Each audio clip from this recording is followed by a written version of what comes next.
Hey, I am Michael Sayre here for the Ask the Experts panel. I will go ahead and let my coworkers introduce themselves. These are the other members of the design team. Let's go ahead and start with our creative lead, Jason Bulmahn. You jumped straight to the middle. You threw me off. Hey Yeah, there, we thought you everybody. were going left to right. I said in the notes this I is was how going to these throw it things to always Jason. start. Hey there, everybody. I am Jason Bulmahn. I'm the director of game design here at Paizo.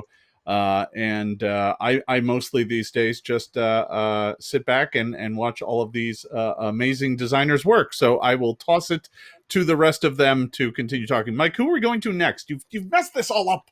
It says Let's go ahead me and now. send it on to I'm James. reading it. Oh, Mark? Okay, Mark. Oh, no, it's fine. Okay, I'm Mark Seifter. I'm the design manager. So that means that while Jason's sitting back, like he's saying, and making sure everything's lining up just right, I'm there in the trenches and managing and making sure that we get all of that awesome stuff done and doing a lot of design as well. And then James. Hi, everyone. I'm James Case. I am the newest designer here, and I just run around helping on various projects. So that's what I do. So this is the Ask the Experts panel. We're going to kind of just jump right in, let you know what we've been working on, what we've got coming up next, and we're going to try and get through that pretty quick so we can just turn it on over to the rest of you. So the main thing to know is that we're the designers. The books we are talking about are hardcovers like the Bestiaries, the Advanced Player's Guide, and more specifically for the purposes of this panel, Secrets of Magic, Guns and Gears, and the upcoming Book of the Dead. Mark, what is one thing about Secrets of Magic that you've been holding on to that you think would be like a good thing to get the ball rolling here? Something I've been holding on to. I didn't know I was going to go into a detail that I've been holding on to. Can we give them an overview of the book in case they weren't in the other panel first? And by the time that we do that, I will have something for them. I think that is an excellent thing we can do. Jason, do you want to go ahead and let us know what we can expect in Secrets of Magic?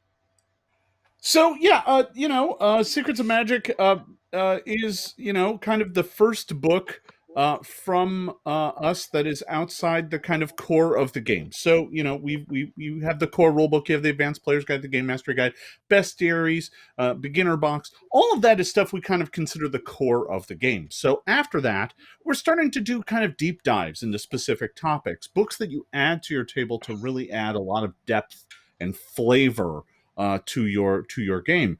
And Secrets of Magic is kind of the first one of those. So we thought we'd start with a topic that a lot of folks are excited about, and that's magic. So Secrets of Magic is just jam packed full of rules about magic. So naturally, it has two brand new classes in it. It has the Magus and the Summoner, two favorites from first edition.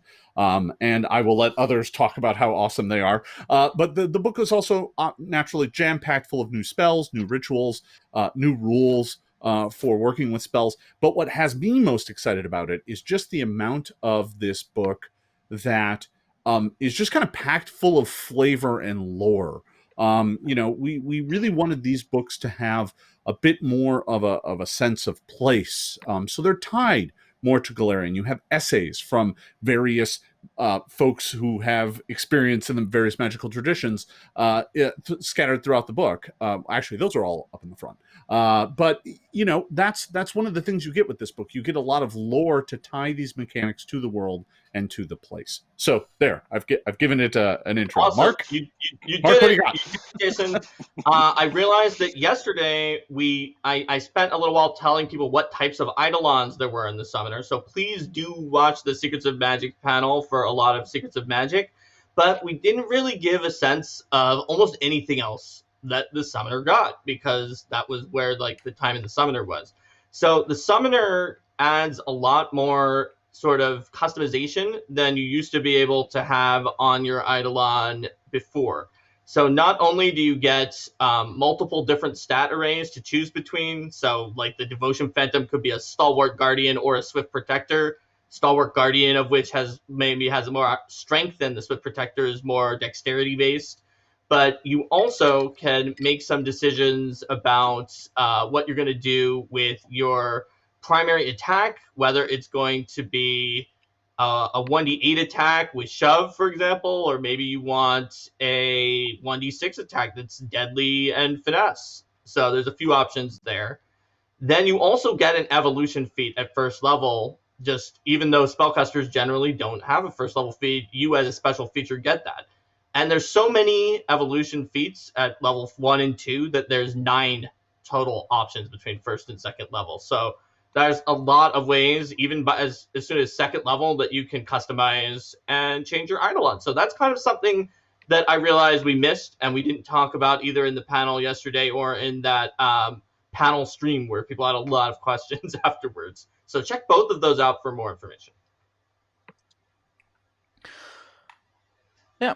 So after Secrets of Magic, the next book that we've got coming up in the list is Guns and Gears, and this is one that Mark and I in particular have put a lot of work on. And fortunately, we had James Case backing us up and helping us with art orders and other pieces of this project, helping them get done in a very efficient manner so that we could really get into making this the best book it could possibly be as we kind of crank away on it here.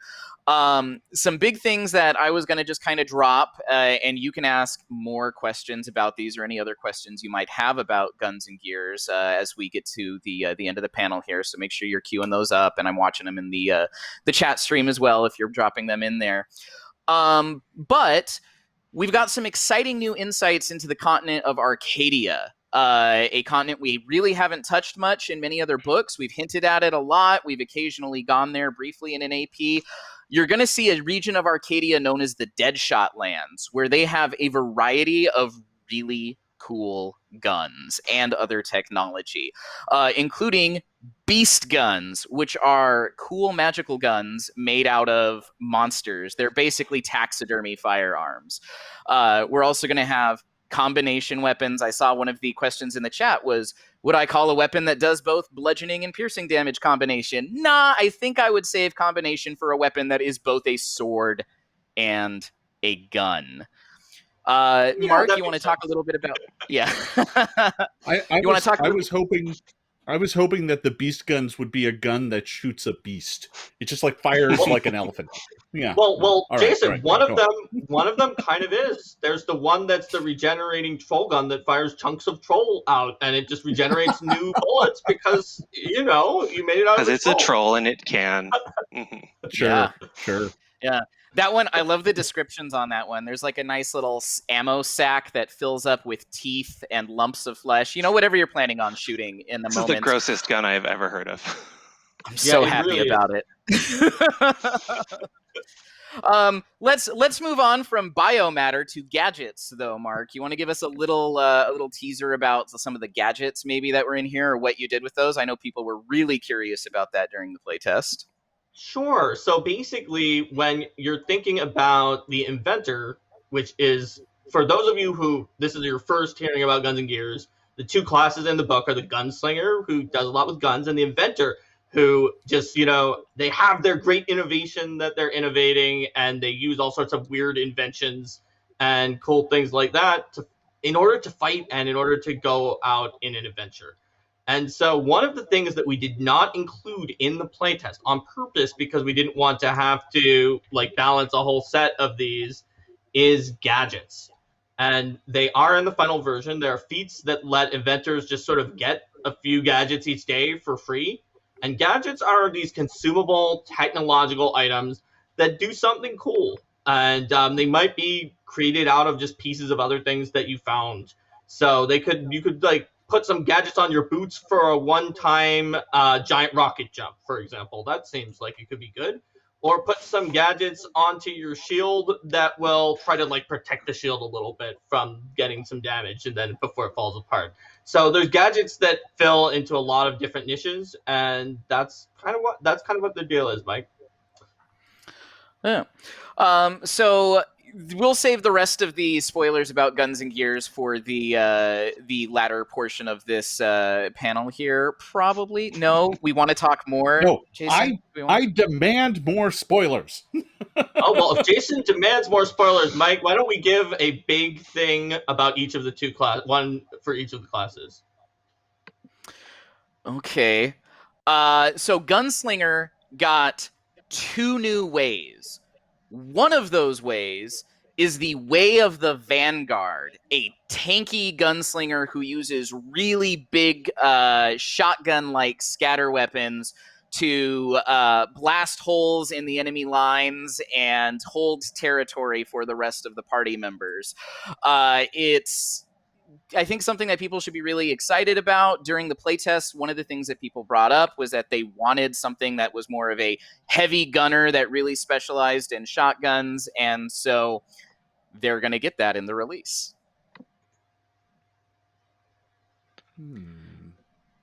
That's a good spoiler. Let's hear another one. Mark. Okay. So when we tested the Inventor class in the playtest, we had an ability called Unstable that, frankly, actually, we made a mistake in it, and it didn't really work. It made you sometimes lose your action when you tried to use it.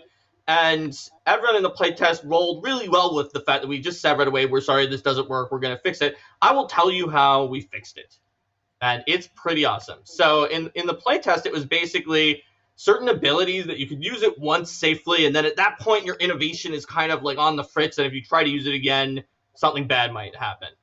Whereas now, unstable abilities sometimes have a safe option that you can just kind of use it a little bit in that way, and it'll work, and you can use it again. But if you want to get a better power out of it, then you do the unstable version. And when you do that, there is a chance that you won't be able to use your unstable abilities again if you use that too many times. So that's how it works. And a lot of the unstable abilities, especially starting out, like not at the very first levels, have some additional option for safe use. And so it's got kind of a two-pronged approach to it. And that's how we changed it up. Yeah. I will go ahead and I will throw one more spoiler that is actually 8 spoilers out there for you related to the Gunslinger. A lot of people have had questions about reloading. They found that reloading, especially if they wanted to dual wield weapons, whether that was sword and pistol or pistol and pistol, was kind of hard on the action economy, and people really wanted to see some more stuff that made reloading a little bit more fun and made feats like running reload more of a cool thing that you could pick up than a thing that like you felt like you had to take. So, to open up reloading and give people a whole wide variety of different ways to handle that with their characters, we introduced a bandolier that can be inscribed with weapon runes attuned to multiple one-handed firearms to share its runes to them. And you can fire and drop these things and then activate the bandolier to pull all of those guns back into the bandolier. We added bayonets and reinforced stocks that you can attach to your melee weapons, like your one-handed or two-handed firearms. So when you're shooting and stabbing, you can do that with the same basic unit there. We added capacity weapons, like the slide pistol, that still require an action to reload, but can be reloaded without having another free hand. We added double barrel weapons that can hold 2 shots for separate attacks or be fired with 2 barrels simultaneously for higher damage. Dual weapon reload, a feat that a lot of people were taking from the dual weapon warrior archetype during the playtest, is now a first level feat available to all gunslingers. We added a new trait called Fatal Aim that can be put on weapons and allow them to be used in either one hand or 2 hands for a higher critical damage effect. There are, I know this is going to be exciting for some people, repeating weapons that can hold a magazine of multiple shots that can be fired several times before it needs to be reloaded. And finally, a lot of you played Drifters. Drifter was a very popular way for the gunslingers during the playtest. The Drifter now gets striking reload, where it can hit with its melee weapon and reload its gun at the same time. as a first level ability. They don't have to spend any feats on it. It's just part of being a drifter. So those are, I think, most, maybe not all of the ways that we opened up reloading. There's also a bunch of new feats and things that allow you to do really cool stuff when you reload, and every single gunslinger has some sort of unique technique that they get baked into their chassis for doing their own kind of cool thematic reload ability.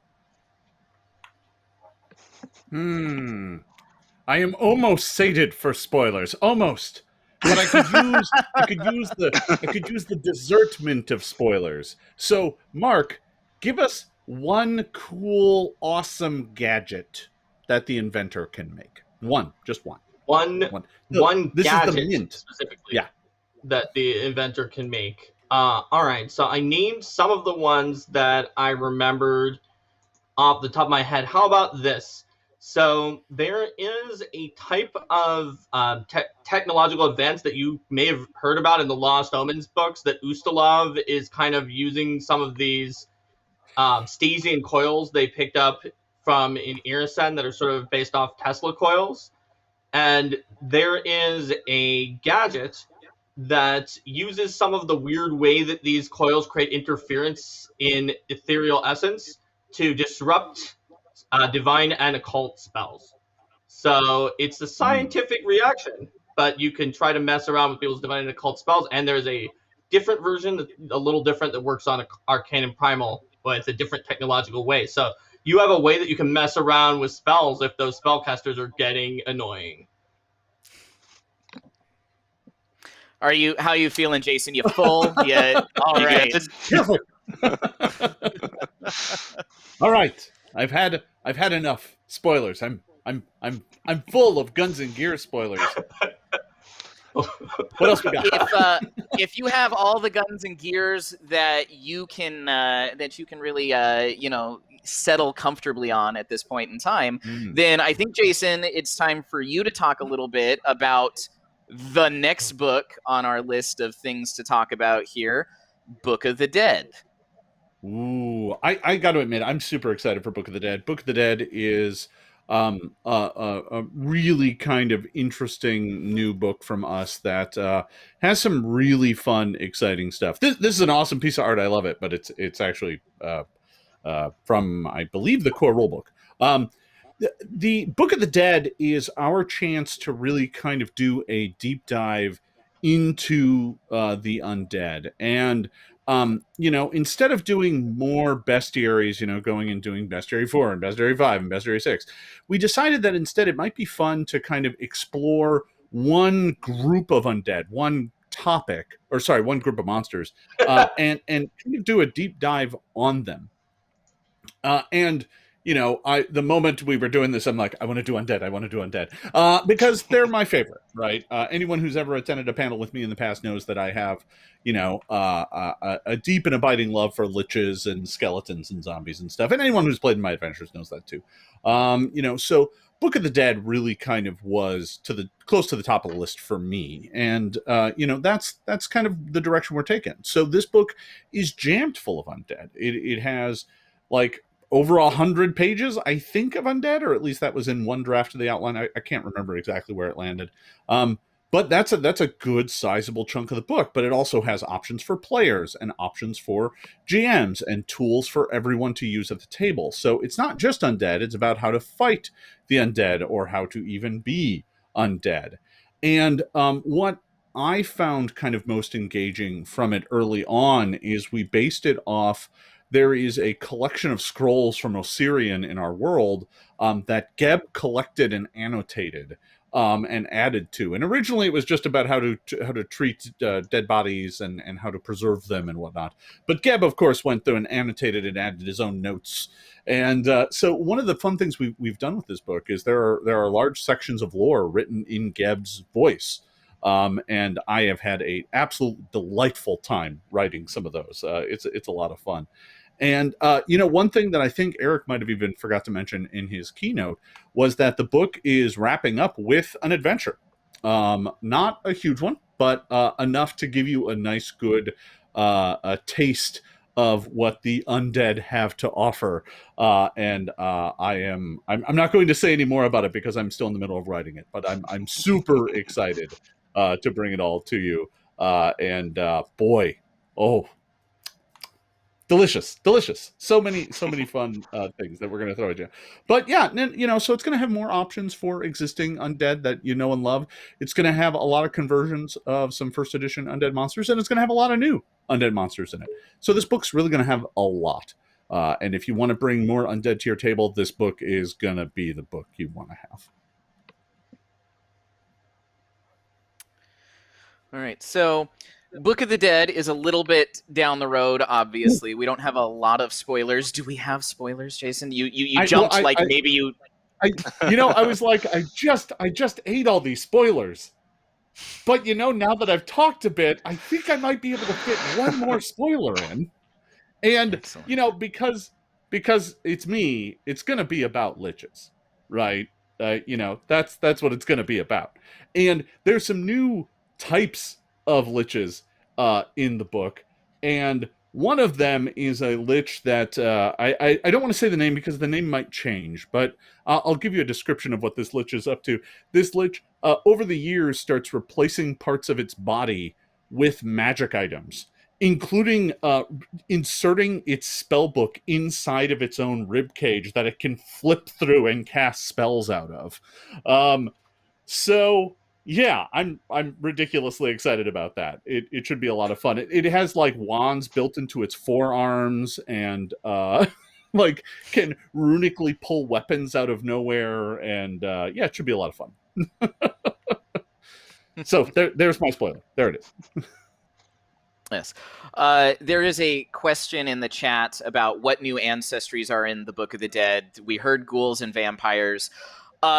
I don't know that I can spoil that, and certainly the book is not at a stage where I feel super comfortable throwing out any names, but I will tell you, for me personally, ghouls and vampires were the two least interesting ancestries we could have announced that we were looking at putting in there. Because everybody, I think, especially if you've been playing these games for a while, you've played a vampire, or you've had a GM who found some way to let you be a vampire. There are some types of undead you have probably not been in a tabletop RPG before that are going to be in this book, and that's pretty exciting. Also, to be clear, they're not necessarily ancestries, right? Because you can be an elf and get turned into a vampire, but they are options to play. Yeah. Yep. I said you James? can. I believe what we said is that you can find ways to play as undead, and ancestry is certainly one of the levers we have for that, but it is not the only lever we have for that. So more to be announced, but we are looking at how you might, fulfill the fantasy of being whatever kind of undead you want to be. I mean, I think that's really a good way of looking at it, because we had an in-depth discussion about how that might work, because a full ancestry might work better for something like skeleton than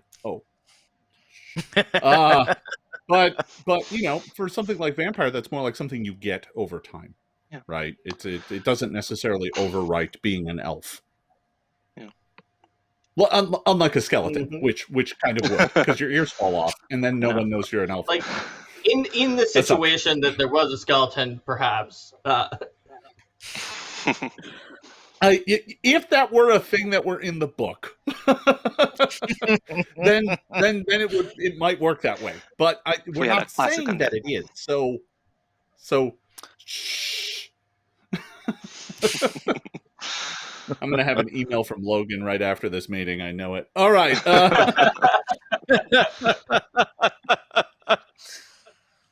It's fine. So another thing that Book of the Dead is doing is this is coming in, and it's kind of filling the slot that used to be bestiaries, right? After Bestiary 3 came out, we said, this is probably the last bestiary. We're going to start looking at some other things going forward. And Book of the Dead is that kind of book, something that's got a really rich and unique presentation to it that has options for both players and GMs. And its real focus is expanding the game into new territory. This will probably not be the only format you see new monsters in. And I think we've still got lots of monsters as a team that we would love to put into the game. Everybody has their their lists, I would imagine. Any particular monsters, James, that you're waiting for your moment to unleash? You had the Night Marchers in Bestiary 3, which were something pretty special. I think they had a strong cultural connection for you and are also super cool, both mechanically and the art. Yeah, I quite like putting that one in. I ended up actually having to send Liz an old family photo of what the background should look like because I just couldn't find one online. So I called up some of my family and had them send it to me. I don't know. I've been really, really deep into the Book of the Dead monsters so far. So really, in terms of monsters lately, all I've been thinking about are skeletons and spirits and that kind of thing. Book of the Dead has some really cool picks. We have some, returning favorites. We have stuff like Grave Knights, for instance. I don't think that that'll surprise a lot of people, or like Liches. We have some stuff that has occurred elsewhere. So we have a small number of pickups that we're looking at. Things like I mentioned Juncture are in Fist of the Ruby Phoenix, so we took that and we moved them into here as well. But then we also have undead from everywhere. We have Gaelic undead, we have Latin American undead, we have East Asian undead. It's really from everywhere, so it's a lot of fun. Yeah. Well, one thing, we were talking before this panel got started that, we really should probably do a book focused on primeval creatures. That way we have a place to put Dinosaur Fort. I see you filling out the bingo card there. That's right. Although they already asked about it in Secrets of Magic panel, so they already got their. Oh, I see them behind the times then. All hail the living God, and I think I'm set. Oh, I just did it. All right, we're good. We're good. You got bingo. I think the thing with the monster books, or whatever, we said that Bestiary 3 was the last bestiary. I think if it looks like we could look at something by another creature type, there are some really iconic ones. We could also look at things maybe by location. I know they've talked about in the Lost Omens line, the Mongi Expanse book has a lot of Mongi creatures. So by location is maybe another thing we might look at in the future. It's just kind of whatever way we have to get a cool slice of monsters that also tells a really interesting story.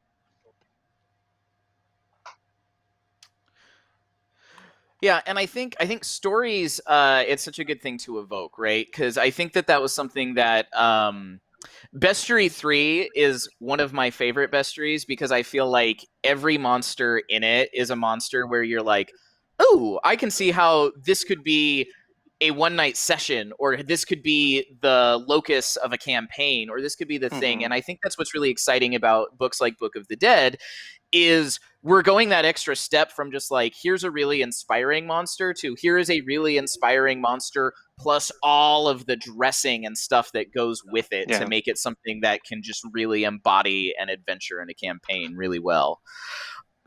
Mark, the rest of us have been chatting. Do you have anything you want to chime in with at this point in time, or am I just putting you on the spot? I don't know. I think that you guys said a lot of really good points already about the way that we're handling monsters, but definitely I'm looking forward to what other kind of books can come in after Book of the Dead, because I like undead, but maybe not as much as Jason. There are other types of monsters that I like even more than undead, like Fae and some of the extra planar stuff. Those are kind of a little more my jam than undead, even though I do like undead too, and they're definitely an amazing choice and an amazing book. Well, no worries. I'm about to have my fill, so I'm certainly writing enough of it. So yes. So we're about halfway. I think we should probably open it up for some questions. Yeah, so let's see. We've already said as much as we're going to say on what new ancestries are in Book of the Dead, and then probably a little more than we should have said. Sorry, Logan. Well, it's not like skeletons are actually in there. Yeah, nobody ever said that. We just said they could be, and it would be a great example of something that could be in there.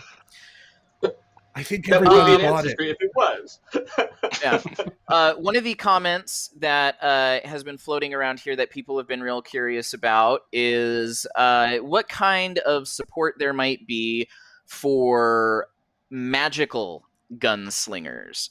And so that seems worth talking a little bit about. We've done some spoiling, so I won't go too overboard, but I mentioned that there were 2 new gunslinger ways. I told you one of them is the Vanguard, who uses shotguns and big guns and is very tanky. The other one is the answer to, well, part of the answer to the question, what kind of support do you have for magical gunslingers? And it is called the Way of the Spell Shot, and that is the end of this sentence. But I also said that we're going to Arcadia, and Arcadia has some really unique traditions. We already talked to you about the beast guns, and there will be options in the book to really make those a big part of your character. So look forward to that. You could also look at, the core rulebook has a big section called Magical Ammunition. That's a core section of our rules, and that sure sounds like a good thing that would be in this book. So there's Sure that. does. Subtle.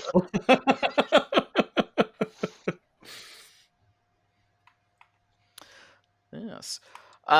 So let's see. Did I hear beast guns? Yes, you heard beast guns. We've said it a couple times in the panel now. You can put that one in the bank. Alchemical ammunition. Yes. Period.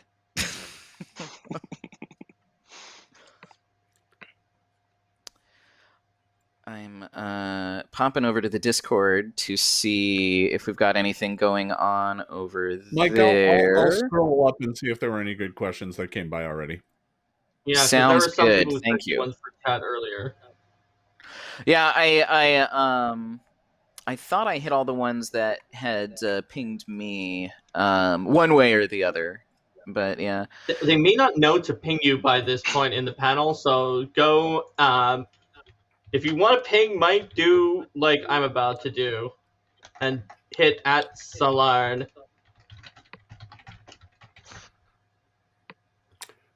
So Trody asked a question as to whether or not there are any interesting rules and options out there to make necromancers with their undead hordes work a bit better.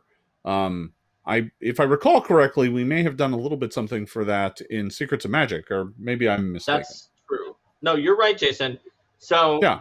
just as we've always said, if you want to have a giant mob of like bones or skeletons or zombies coming out of the ground, and you want your game to not grind to a giant halt of zombies and skeletons taking turns, there's going to have to be like one cohesive thing that you sort of animate with your necromantic magic, and there's quite a few. There's probably at least 3, I think, but I'm not looking at it right now. Spells and Secrets of Magic that create some kind of a group of skeletons or zombies or spirits or something like that.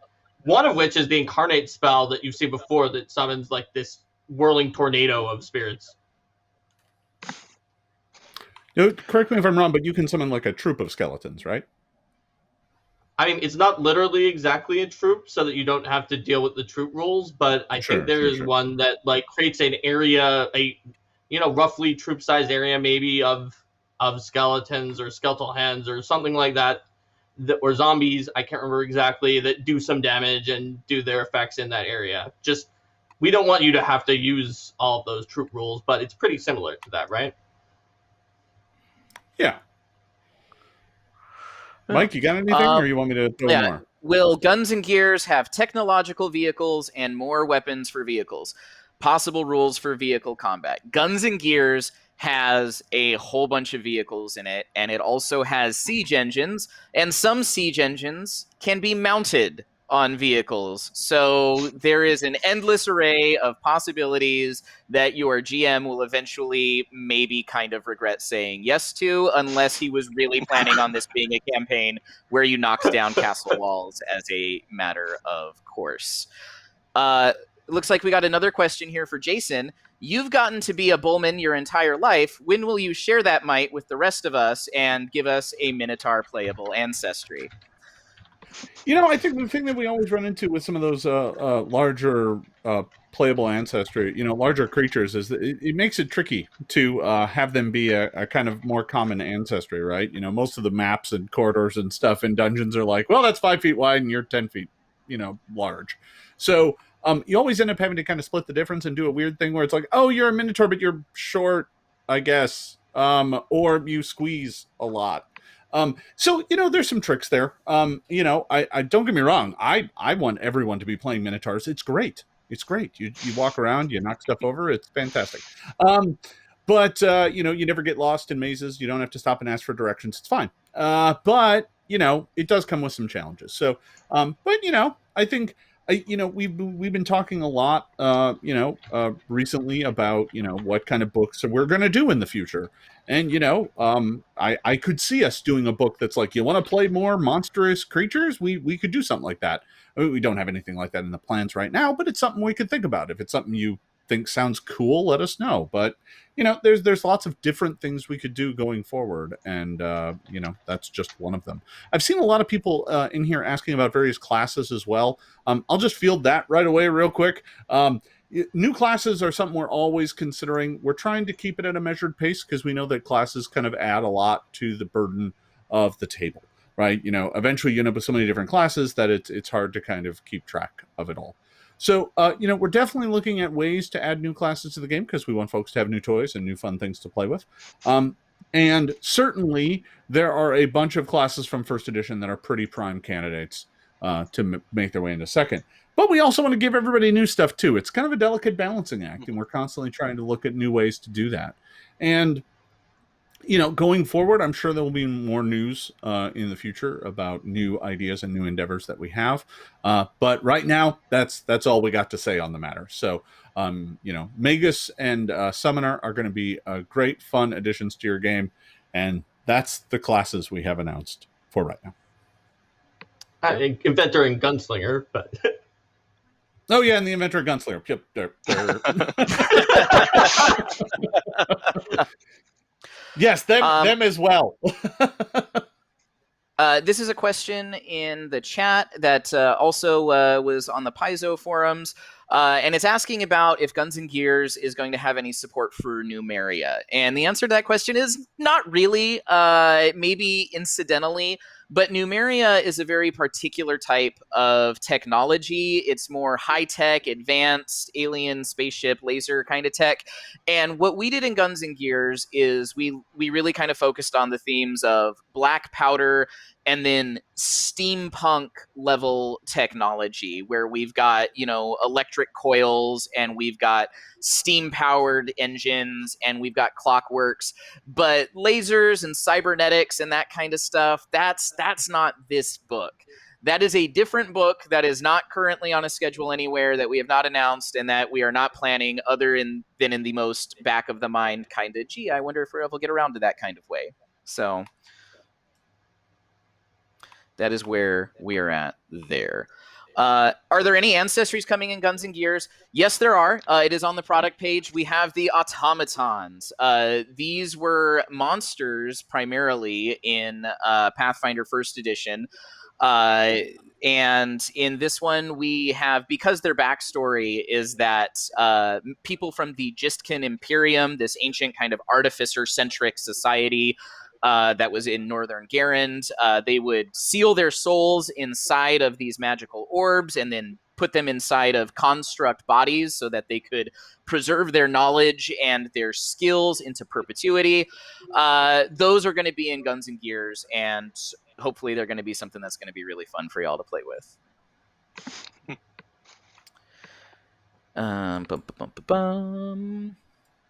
Any teasers for the automaton ancestry? Should I say more? Is there more to be said? I feel like we've just been dropping spoilers. Jason was so hungry earlier. I mean, what am I going to say? Like, automatons can shoot a laser out of their central eye, so I was slightly off about this not being the laser book.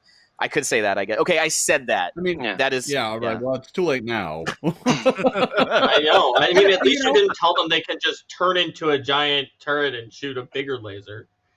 I mean, Yeah. you guys know me. I'm always a little peckish for spoilers, so it's fine. You could say Just a that little peck. you could say that upgrading yourself is one of the, key fantasy points of playing an automaton, and so there might be a way that you could take a thing that you've invested in and then upgrade it even further. Can you that might be a upgrade your thing. upgrades, though, so you can upgrade while you upgrade? That one I don't know off the top of my head. Probably not. Sounds like a lot. Maybe though. I can't remember anymore. I know there used to be a way to do it, but I think we may have simplified that. Do you have to put a lot of down payment for your automaton body, or can you lease it and get an upgrade later? I'm confused about the whole thing. Does it come with more insurance? I don't know. Can I get the clear You'd coat? have to check in Access. You know the laws in All right. Access are really labyrinthine. I told you I didn't want the clear coat. Yeah, no, it sounds like fun. Does Guns and Gears clarify how people travel between Arcadia and Avestan? Is travel common now? Travel is not common, but obviously it would be really kind of mean and maybe just a little bit odd if we introduced an entire continent full of cool player options and then didn't talk at all about how to work those into your campaign or how your character might get from Absalom to there or the other way around. So yeah, we do talk about that a bit in the same section where we talk about what's going on over in Arcadia, how you might cross between them. And in fact, the iconic Inventor with his prosthetic arm, you may have seen him in Eric's keynote speech, and his cool little construct buddy. He learned how to build his prosthetic and his buddy while he was shipwrecked on the shores of Arcadia. And he has a big goal to make his way back to Absalom and report into the Pathfinder Society and let them know that he's not dead like they've thought he has been for quite some time. Everybody loves Gobbot. He's my favorite. I really want us to make like I really want to make a toy of it, but it's really kind of, I want it to be kind of poorly put together so that if you touch it, it just kind of falls apart. So I've actually seen a lot of questions for some reason that was about throwing and things in Guns and Gears. So I can say there are like these weird little wings that you can attach onto some of your throwing weapons, and then there's a variety of different versions of them that do slightly different things, but they generally do their thing when you're throwing the weapon. So they might either fly it back to you or like fly it around corners or things like that. Yep. Does the Magus allow? No, go ahead. Smith just asked about Gobbot versus the baby undead from Book of the Dead. You've all seen that piece of concept, right? The little incense carrier. Yeah, I need 40 of them to follow me around. Yeah, no, I mean we all want one. So I don't know. I want 40 of them to follow me around like Pikmin. Yeah. creepy little showdown is what it is. Yes. Sorry, Mike, I interrupted you. Go ahead. No, you're just fine. Let's see. Anything for ships in G&G. There is an entire section that talks about the shackles and how cannons and knockoff guns being made based off of stolen shipments from Alkenstar are starting to impact battles down there. So, yes. What is one of the coolest Eidolon evolutions we haven't heard of yet? That's not really a me spoiler. Mark, do you think we can mention that, or does that feel like maybe we've just I'm okay with it, but I'm No. okay with it, but I don't really know which one's coolest fast enough, so I'm just gonna go from the bottom and pick the highest level one. Magical Master, because I mentioned that there were magical feats you could take if your Eidolon wants to learn magic. Magical Master, maybe it really is the coolest. It's super high level. Choose an innate spell of your Eidolon's tradition, of which each of the spell levels from 1 to 7, in which your Eidolon doesn't currently have. So that is a lot of spells, because you didn't currently have that many other spells at that point. Now you have one from each level, 1 through 7. There you go. Yeah. It's 18th You know, level. I think it's going to be a lot of fun. I can't talk much about it, but there's going to be a chance coming very soon for folks to get to see people playing the final version of the Magus and the Summoner live with yours truly. So that's a secret, though. Shh, I don't think we've announced it. So here I am spoiling something that isn't even mine to spoil. Magi, Summoners, and Jason? Oh, wow. I expect Paizo PR to say something here in just a second, telling me to be quiet. So I'm not going to say any more. Guys are just spoiling everything. Everything. I know. What else will I spoil? I don't know. We'll see. It's Logan Sunday. was the responsible one. They picked the wrong group to be the 4 people on this panel. I'm getting punchy. I don't know. James is being pretty responsible over there. I don't think he's accidentally spoiled anything too major yet. It's fine. Thank Nobody's you for throwing the word accidentally out there, Mark. accidentally. Yeah, I can spoil something.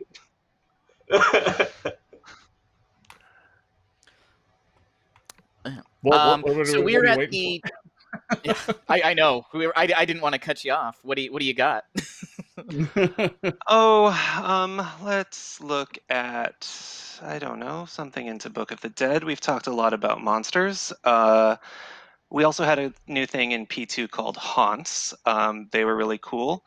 Haunts seems super undead, so not only do we have a bunch of monsters, we also have a bunch of haunts for you to, terrorize your PCs with.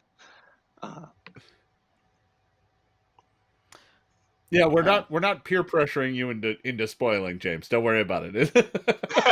you better spoil something if you know what's good for you. Okay, fine. And when we had siege engines, there is also one of my personal favorite siege engines. It is a Hwacha. It is a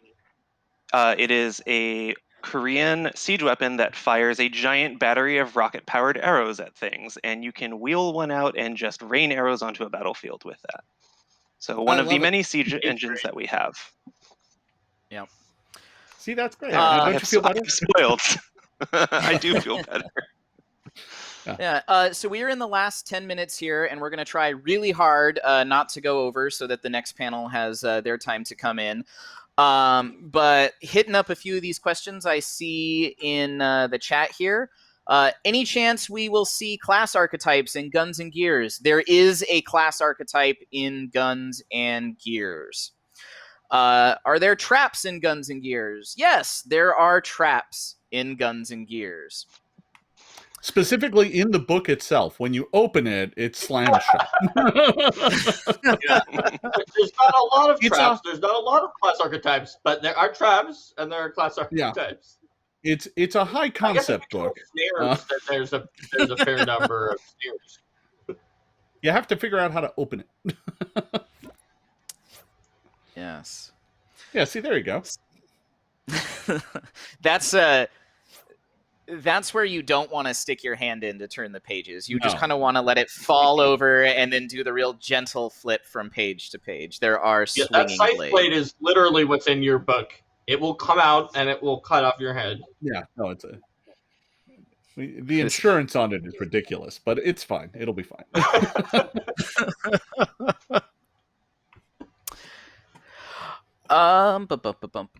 What else do we have here? Are AP questions okay? We're not really. APs are other people's things to talk about. Same with Grand Bazaar and those books. Those are not our presents to spoil. So we've really got to kind of stick to our lane here. We can give away as much of our own secrets as we please, but we really can't be giving away other people's secrets, unfortunately.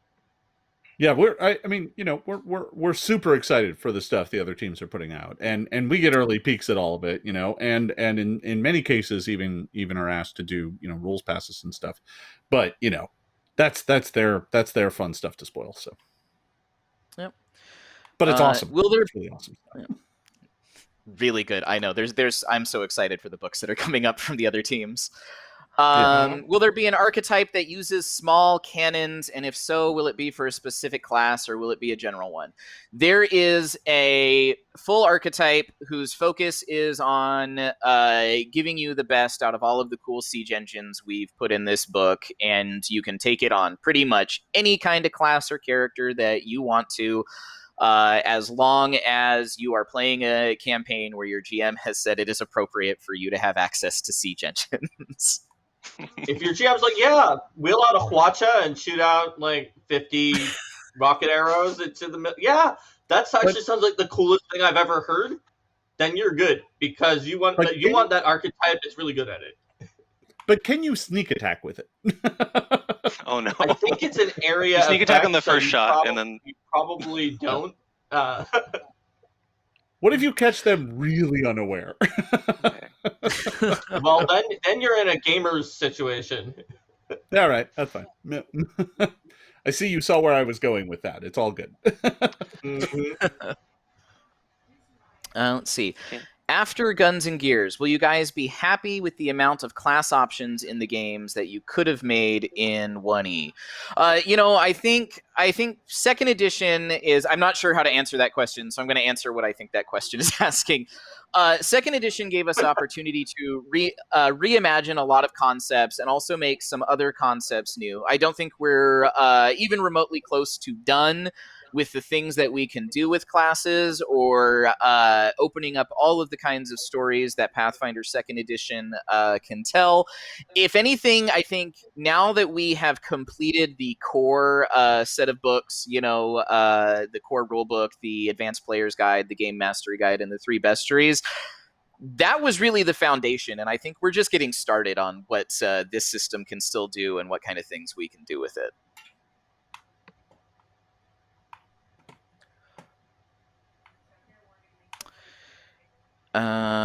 Is being a gunslinger, having the dedication, the only way to use firearms? No. So when we had our very first meeting about the book Guns and Gears, that was a question that came up. There were a lot of people who were like, it was kind of weird that guns were exotic weapons with all of these other, restrictions and various fiddly bits slapped onto them. And isn't it strange that you can pick up a star knife, this round metal ring with 4 blades, one of which is always positioned to cut you no matter where you hold the ring, but not this simple point-and-click weapon? And firearms, therefore, are simple and martial weapons primarily, and we've got a couple advanced ones. They are uncommon, which means that you need to be playing a character who is from a part of the world that grants access to them, or your GM has to give you permission to use them. But anybody can use firearms, and it doesn't matter what your class is. You don't need any special feats or archetypes to do that. You just need to have access to them. Yeah, it's really one of those spots in the game where commonality serves us well, right? Being able to be like, yeah, this is uncommon, right? And if your GM wants to restrict it, they can do so based on that premise.